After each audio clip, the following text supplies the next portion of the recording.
Hi, Kathryn here with Circle Art Designs. Today on my work table, I will be working on Project 3 from the Jesse James Designed by Me Lavender Mix and my own stash. The project I have named Earring Fun Times 3. This will be 3 different sets of earrings. So let's turn our eyes to the mat and let's get started. So as I look down at my work table, I see give thanks to the Lord. And as I was thinking about what I wanted to give thanks to the Lord for today, I was reminded that I got up early and went with my husband as he was leader for morning prayer in our church this morning. And then on the way back home, we stopped and had a cup of coffee together and just reconnected. And I am thankful to the Lord today for the small spaces He puts in my day that give me an opportunity to reconnect with Him and to reconnect with my husband and my family.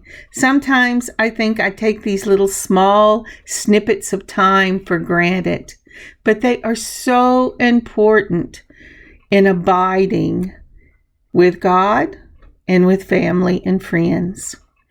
So, what are you thankful for today? All right, let's put our supply picture up. So when I was thinking about what I was going to do with the last of the beads, I can tell you I have already filmed 2 different earring sessions, and I have a bead weaving that I'm going to mix with my own beads and make a bracelet out of. So on the mat, we will find a 15 millimeter frosted matte finish acrylic beads. These are from the Jesse James mix. I had 2 of these, and that's what I'm using as the focal for this set of earrings. Then going on down from that space, I have silver lever back ear wires. On around the corner, I'm using a 2.5 to 3 inch eye pin. We'll need 2 of those. Then up from that, you will see my 8 millimeter silver bead caps. These are these lovely little bead caps that look like they have a little cluster of maybe grapes on each of the sides. Then up from that, I have the 1.5 inch silver head pins. These I'm going to be using with the beads just above that over to the left corner. That are the 5 millimeter amethyst glass round beads from my own stash.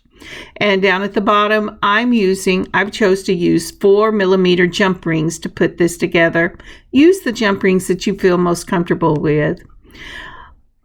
As I said, what is from the Jesse James is the 15 millimeter frosted matte finished acrylic beads. I like the fact that they are acrylic because it will take weight off these earrings and still make these gorgeous statement pieces. Okay, here we go. So we're going to start off with our 2.5 to 3 inch eye pin. This will be the main part of the dangle. And from that, we are going to start out. Let me get my little trusty beads out. I always like to put something smaller at the beginning of using the eye pins. So I'm putting on a 2 millimeter spacer bead, my my bead cap. There you go. Doesn't that look finished whenever you add just the little touch at the end? Then another of the bead caps. And then I am going to go ahead and put on another one of those spacer balls. And it should look just like that. Isn't that pretty? I just love that look. So now that I'm going to take my loopers. Loopers are not hard to use. It's just a matter of moving it across the jaws, putting it into the little hole on the opposite side, making sure your bead touches the edge and your loop is in the same plane. Then take a little twist once you've closed the jaws, and it will make a little loop for you, just like that. It's not hard, but I find that I always have to go ahead and make sure that it's closed completely up. Now, when you do close it completely up, it's very important that once you get the wire touching, that you move that wire back so that the loop sits right over the middle of the bead. So this earring is what I call a two-step dangle, so that it will have two separate components that can move. So I'm taking next my 24 gauge head pin, putting on the 2 millimeter to finish off that bottom, that little 2 meter ball, then the amethyst glass bead. Now this 24 gauge is really too small to use my looper on, and you might be able to wrap it, but I haven't had much success with that. So I'm using my straight nose pliers. I'm filling the top to make sure nothing is poking out, and then I'm doing a rolled loop. When you do a rolled loop, you want to take little turns just like this. Make sure it coils away from itself, and you just keep coiling till it's all the way to the bead, and that makes a nice tight loop. So do you see the two steps? You've got the first component, and then you have the little bead as the second component, and this will give you a beautiful swing. Now I'm going to put these together with the 4 millimeter jump rings, and I'm using a curved nose plier and a chain nose plier. And so I take it and I'm just barely holding it with that curved. I'm going to take the other side. The slit is at the top. When you take this, you twist with one wrist, just like that, and it opens it up. Then I'm going to put on that little amethyst glass bead, and then I'll put on the component 1 that we did, and join these two together. And like I said, the beauty of these two-step dangles is that it gives a lot of movement, and I like a lot of movement. I want a flash of color at my face. Now, the way I close that is I just twisted it back on one side. I touched it with my finger to make sure there were no rough spots. If there's a rough spot, your jump ring is not closed. Now with this one, I'm going to do that again with the jump ring. I'm going to open it up between the two with a twist of the wrist. I am going to put a second. Now, I'm sorry. I'm putting on 2 more of the jump rings. And the reason I did this is because I want a lot of swing in this earring. If I don't like it, whenever we get this step done, I can always take it off and just use one. If you are interested, I dropped it. Did you see that? We're going to try this again. Okay. With the curved nose, I'm taking the chain nose that it's already open because they just fell off on the mat. Putting one on, I'm putting the other one on, and then I'm going to close this up because I'm making my own little piece of chain, just like that. Alrighty, so now we've got that one. I'm opening up so that they're both hanging. That's the tricky part. Okay, let's see here. And I'm going to open up one of these rings. Let's see. Yep, just like that. I'm going to put this piece on, and then I'm going to put on the, I went ahead and put this on, but I did that extra, oh, I caught up with myself. Okay, now I close it. I was going, why? And I remembered. I got distracted right about that part.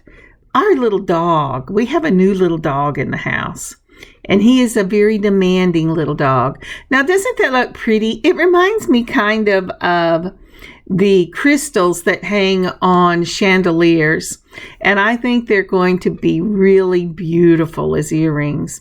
So now that I have my 3 little jump rings together, making my own chain, I've got the component on, I've twisted the wrist and opened the other end of that chain. I've put on the lever back, I'm closing it, making good and sure it is closed.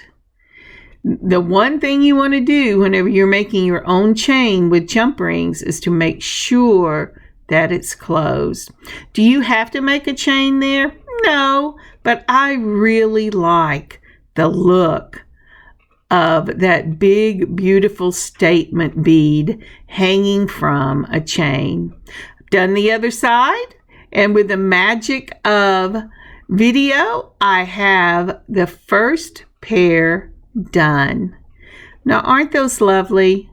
I will add pictures at the back, but I think these are beautiful. Now I'm just fiddling. I'm a fiddler. I'm sorry. I am. I want to hold it up so you can see how they hang. And they're just like that. Isn't that pretty? Those are gorgeous. You know, I'm always aware of the weight of earrings. I wear clips, and I remember when I inherited my mother's clips, there were some of those things that were so heavy that they really yanked. And I've seen ladies out in public that have earrings that are so heavy it pulls their earlobes down. To me, that looks like it just hurts. All right, on to the next picture. So this is earring number 2. The components. Well, I guess we could say components, but the findings that we're going to need for this one will be, from my own stash, the 2.5 to 3 inch head pins. And you can use brass or gold. I was out of brass. I had copper, but it clashed too much. So I went with the gold. And then going down to the right hand corner, I'm using brass fishhook ear wires from my own stash. In the middle, you will see the 3mm brass spacer beads. You can use 3mm or 2mm. Really, you want to match the size of the top of your cone. And up from that, you will see a 5mm jump ring. I've moved up a size for these. And again, you can use brass or gold. I didn't have brass and didn't want to use copper. The next, over in the far left, are brass cones. These are also from my own stash, and I picked these up at Hobby Lobby. And I have just been hanging on to them for several months thinking, what am I going to use these for? Now, at the bottom are the 2 beads I had left of the modern drops from the Jesse James mix. Everything else you see comes from my own stash, but when I saw these drops, I thought, what can I design with these? We needn't make these go to waste. And it ended up, I think it looks like a blooming flower. You'll have to tell me what you think. All right, let's get started. Okay, so we're going to begin with our 3 inch head pin, and I put on one of the brass spacer balls on this beautiful modern lavender drop. Then the lavender drop, and then my brass bicone. Now this brass bicone has 3 little flowers in it, so I'm thinking maybe I should line this up. The next thing I'm going to do is I'm going to put on the brass spacer ball at the top to finish off the cone. And because I was having to use mixed metals, at first I pulled out some gold. And I thought, well, maybe we'll put just a hint of gold on it and see if I like that. But I really didn't. I wasn't sure if it was because I needed to put the gold on first, but I knew I didn't like the gold on as the top. So now, and you know, that's a thing that you can do is just try out different things, because you might not like it one way, but you can use the same bead in a different order and it be perfect. So that's what I'm doing here. Unfortunately, when I finished it, it just seemed to stick out like a sore thumb. So I said, well, no, we're just not going to do that. That's not that much gold that is showing. So I went ahead and did that brass ball, made sure it lined up. I liked where those little flowers were lining up on the cone. Then I'm going to take, after I make sure everything again is lined up, what happens is my fingers shake and I'll twist it out of place. And I want it to be exactly where I want it when I put it in the slooper, mash down, and then a slight push to make a question mark. That gets your loop over the center of your bead. Now then, because it did not completely close, I'm going to have to go ahead and straighten it up a little bit. And I'm taking my straight nose pliers, I'm pushing it all the way till it touches, one wire touches the other wire. And then I'm going to bring in my trusty chain nose, and I'm going to hold the end and make sure that that loop is closed. And then it will sit right over that dangle. Isn't that pretty? I love that. All righty. So let's try this one more time. Now that I know for sure what I'm going to do, we're going to put on the brass spacer ball, then the beautiful modern lavender, then the cone, making sure my flower is where I want it, and then another brass spacer ball.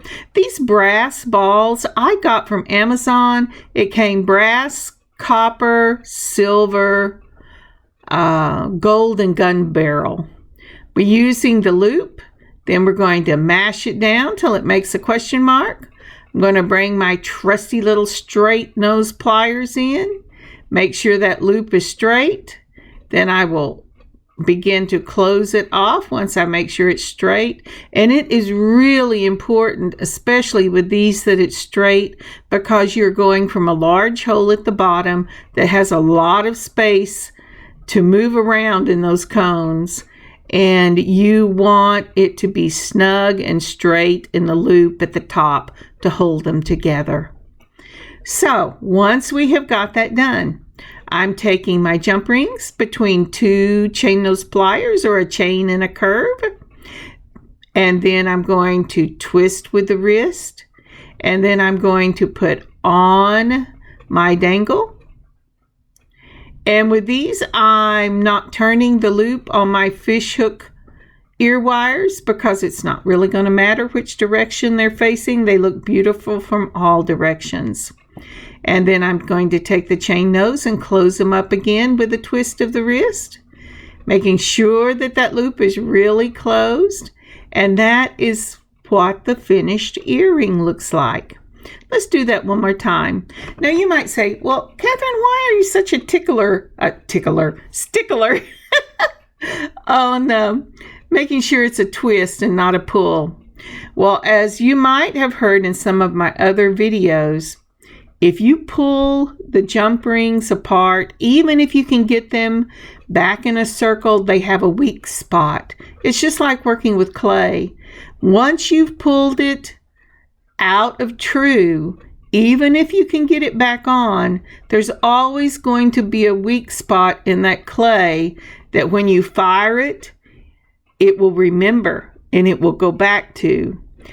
And wire is the same way. You might get it to go back to a circle, but there's a weak spot and it will remember. And when you least expect it, it will pull out of shape and you will lose your pieces. All right, and now we are on earring number 3. So earring number 3 is kind of a glitzy, glittery type of earring. From the Jesse James Lavender mix, I had 2 of these faceted, flat, round, smoky beads. They're kind of a smoke color, but they're so deep that they have kind of a blue, purpley shine to them. It's like a fire on the inside.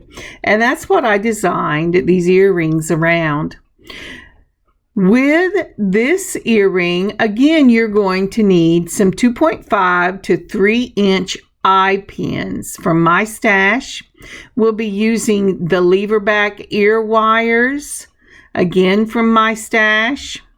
And we're going to use some of those amethyst, 5mm amethyst glass round beads from my stash.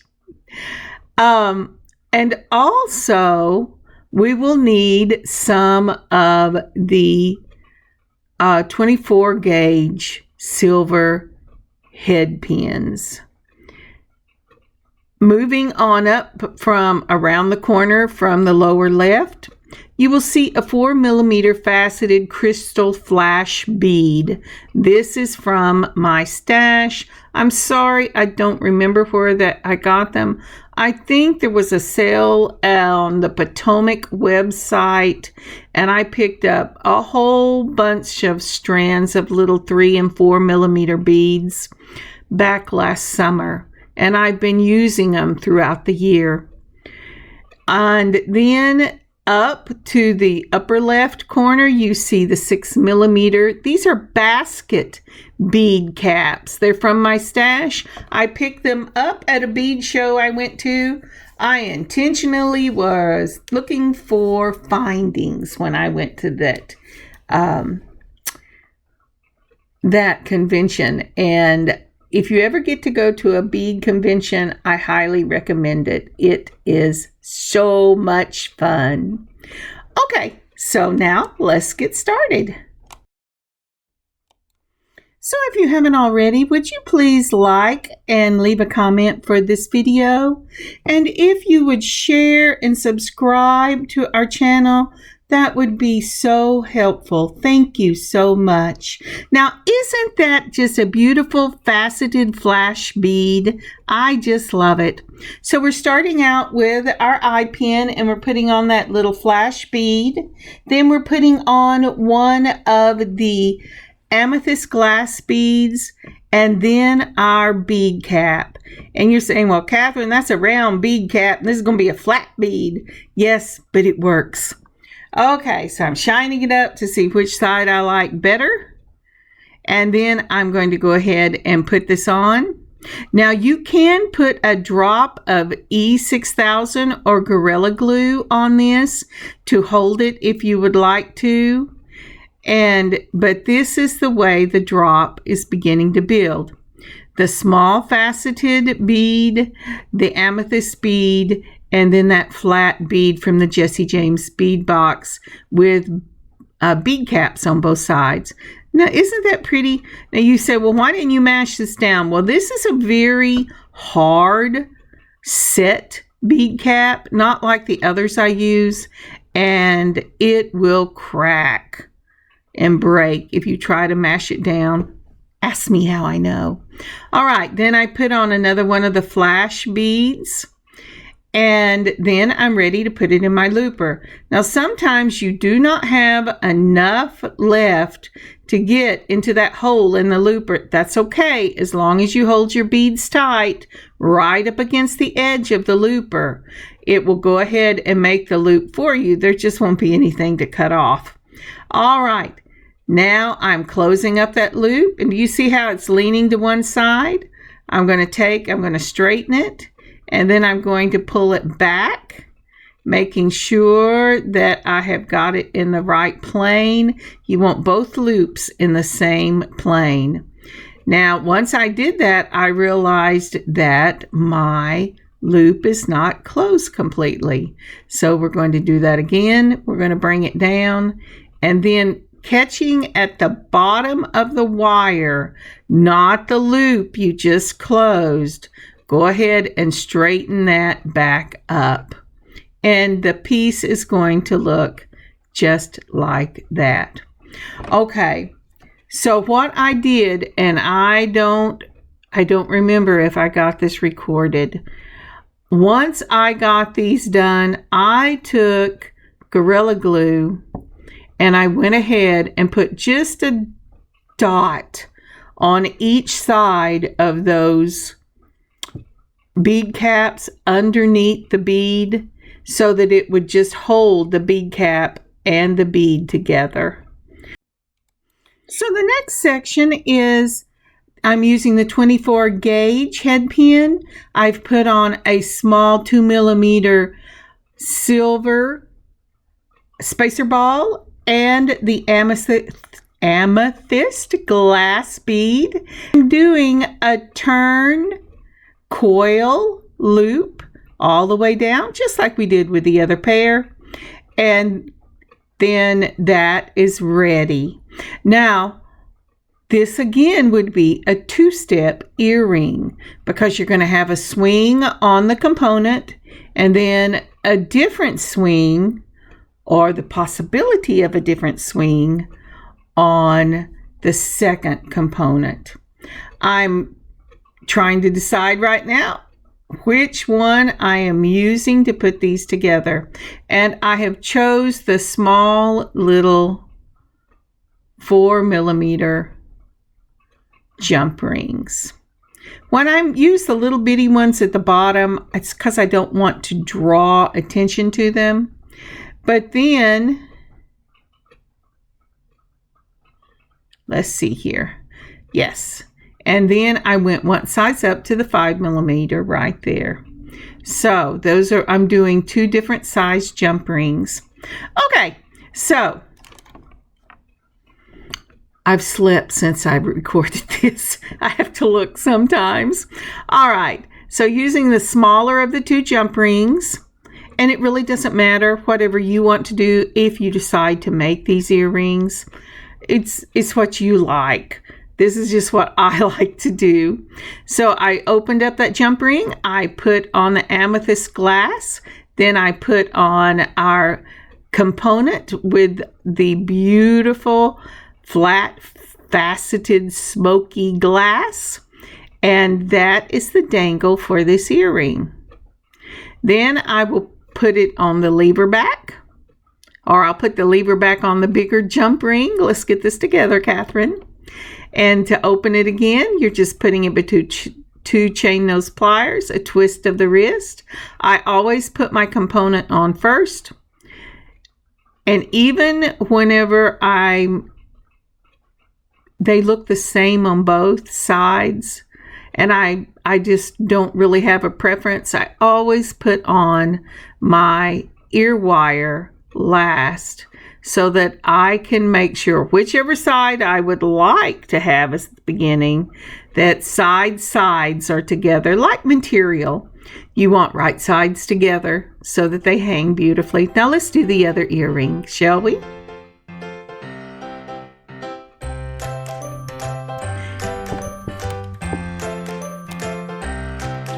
And through the magic of video, here it is. Aren't those beautiful?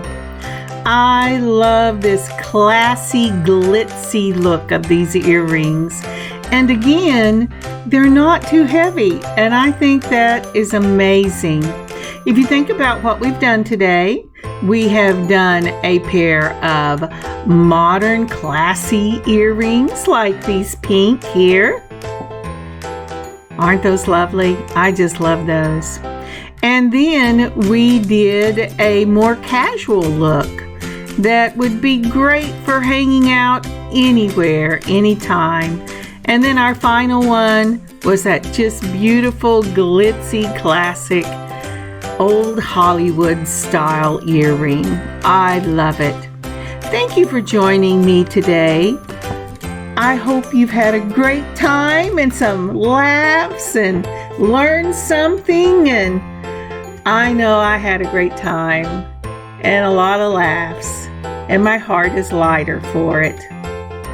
May you have a blessed day, an amazing beading adventure of your own this weekend. God bless y'all.